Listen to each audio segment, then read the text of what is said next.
Hello and welcome to GovTech Viewpoints. My name is Teri Takai, and I'm excited to be with you here. But more about me later.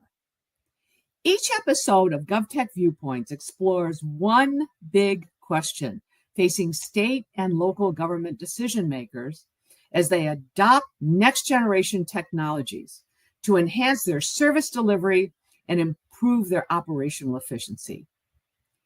I will be joined by HP's Todd Gustafson today to break down the latest news and biggest trends and explain how they impact all of you at the state, city, and county level.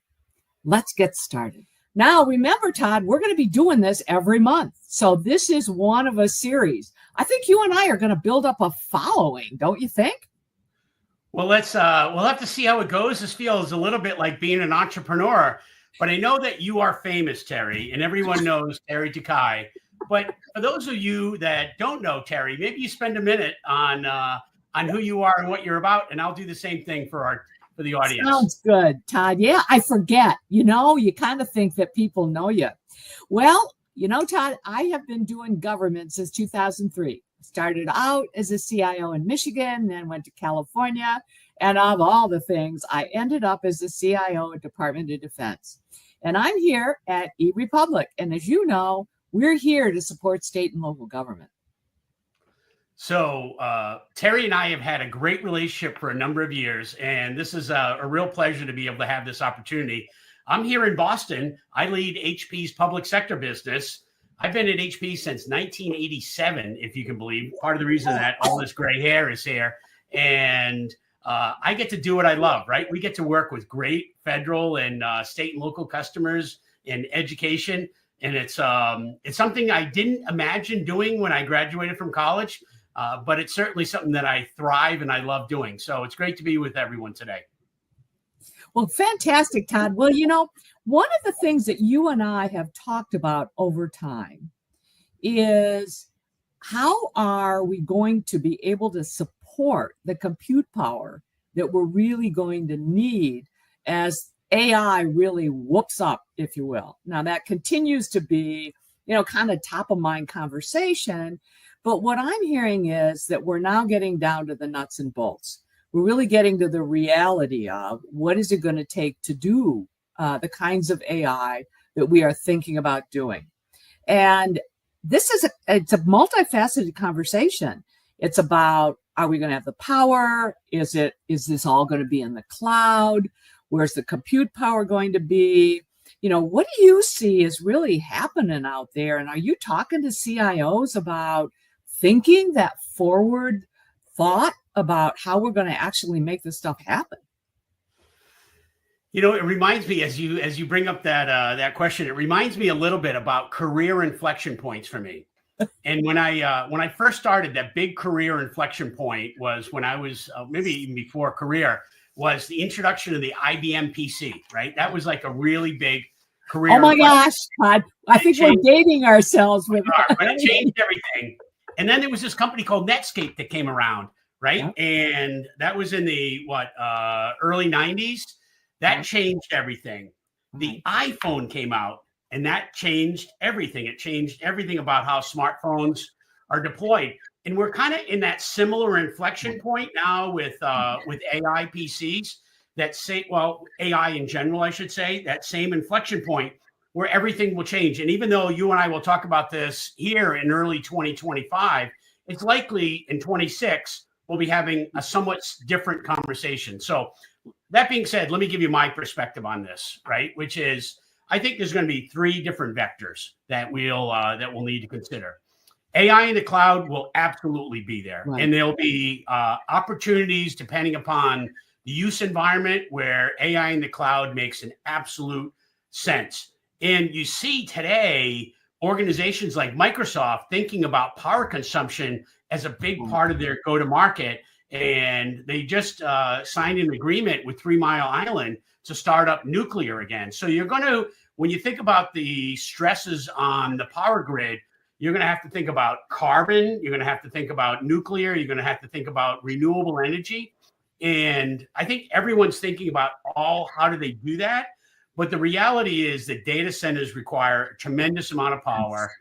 They're big hogs, and that's going to be an inflection point. The second thing that's going to happen is that people are going to think about costs associated with cloud in terms of two different things: latency of that environment, speed, and cost, right? On how they do that. And not all of their workloads will need to be done in the cloud, right? We may decide to do inferencing at the edge.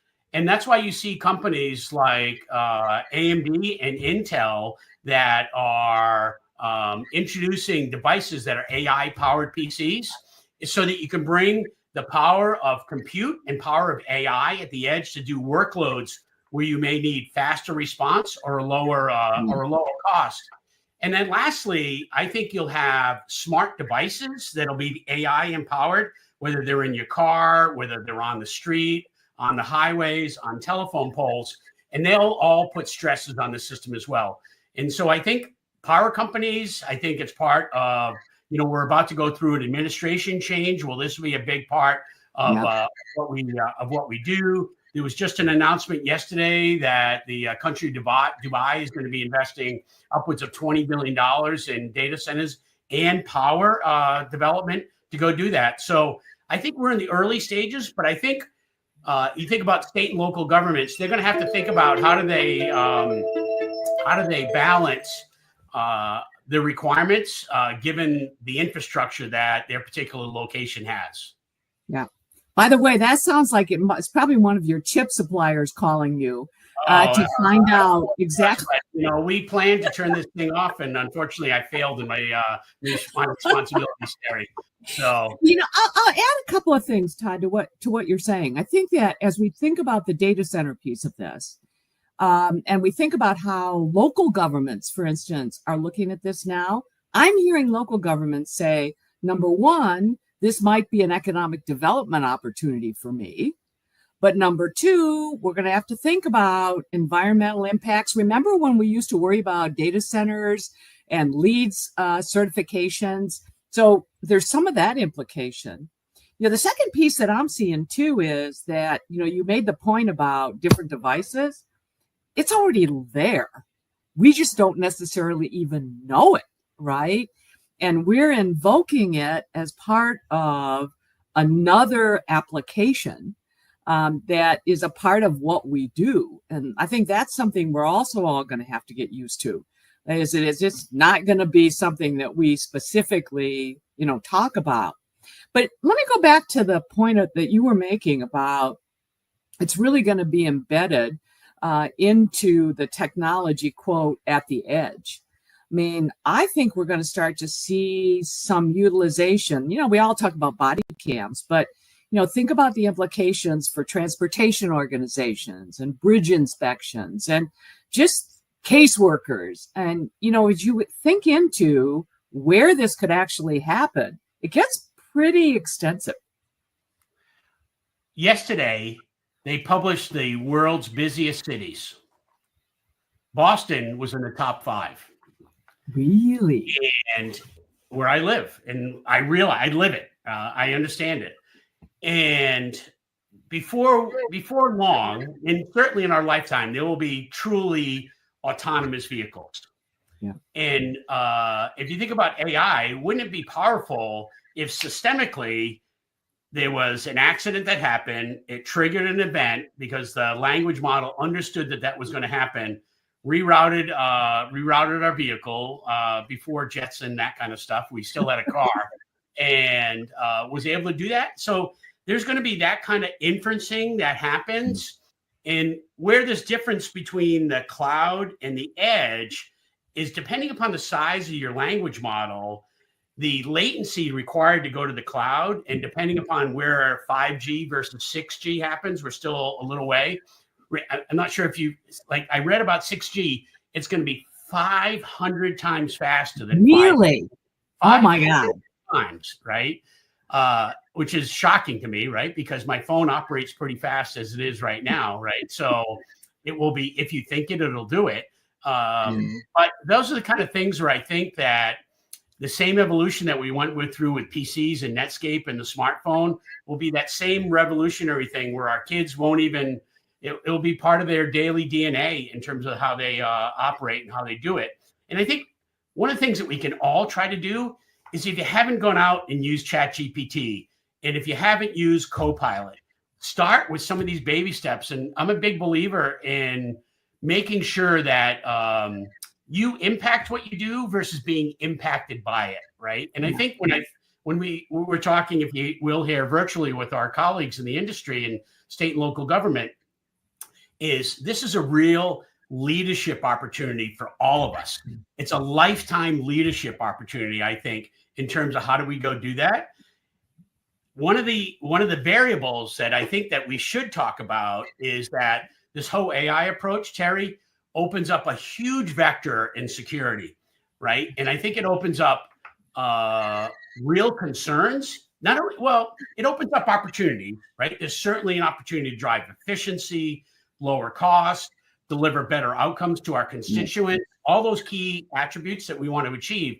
But there's a lot of, with great responsibility comes great expectations, or whatever that expression is. What's your perspective on because I certainly have one, but do you have a perspective on, boy, we better buckle up given bad actors, all those kind of things that are taking advantage of tools that are intended to be efficiencies delivers, but delivered in a nefarious manner?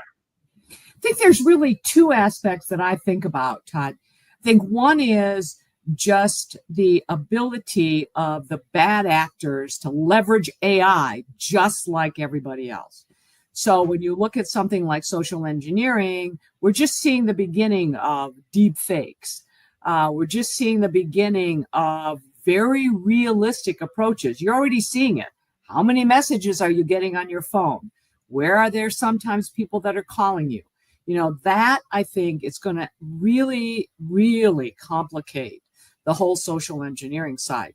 But the second piece is, Todd, that many of the systems that are out there and the technologies that are out there at the edge right now, some of them are pretty old technology to start with. So now you're introducing technology, to your point, that goes faster.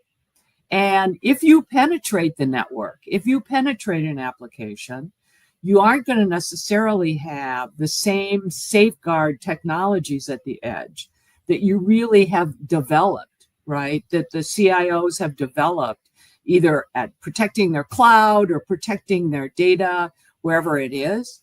So that's a whole new area. We've always talked about protection at the edge, but it's been protection of, let's protect at the edge to protect the data that we have, not protect at the edge to protect the processing and the data that are at the edge.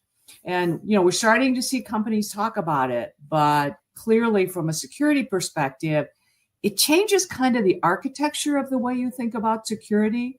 And I think that's going to be something we're all going to have to keep talking about going forward. I think there's, I like to think about it in three vectors, and then I'll add one, if you will, right? Which is below the OS, at the OS, and above the OS, right? As that three vectors.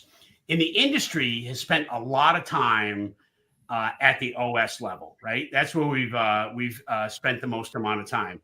We're indexing a little bit more at above the OS, and our bad actors are now starting to think about how do they do it at the below the OS. Think about it at the silicon level, right? And so it's important that we do that. And then as we think about this, we think about data in the terms of something that might be represented on a page, if you will, that was printed, that kind of way.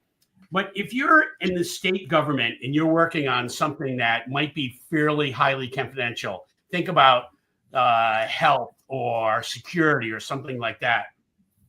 Think about the power of collaborating. You and I are collaborating virtually.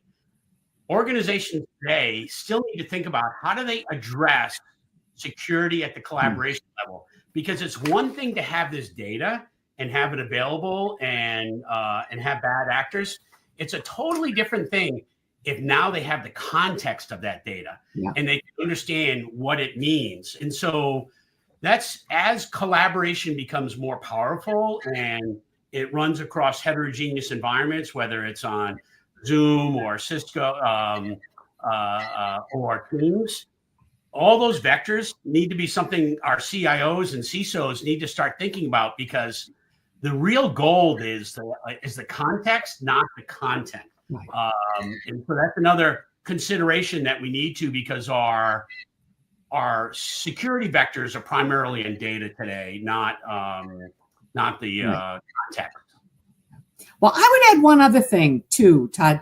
In addition to kind of thinking at that data and collaboration level, we also got to go back and think about the impact on critical infrastructure, which is a whole machine to machine kind of world that we've all expected is just going to be there, right? The power company guys are going to figure it out. The water guys are going to figure it out.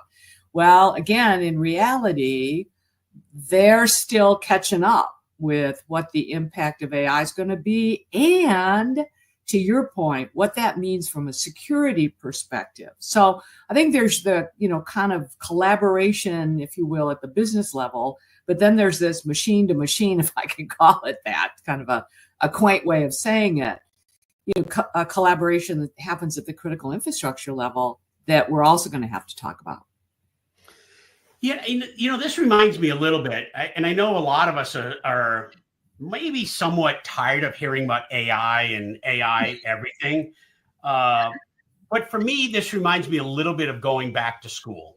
Like, I need personally, Todd Gustafson needs to go back to school and consume as much information as I possibly can, because part of me, I think, says, I've heard enough. I know what it is. I know what ChatGPT is. I know what Copilot is. I've got it.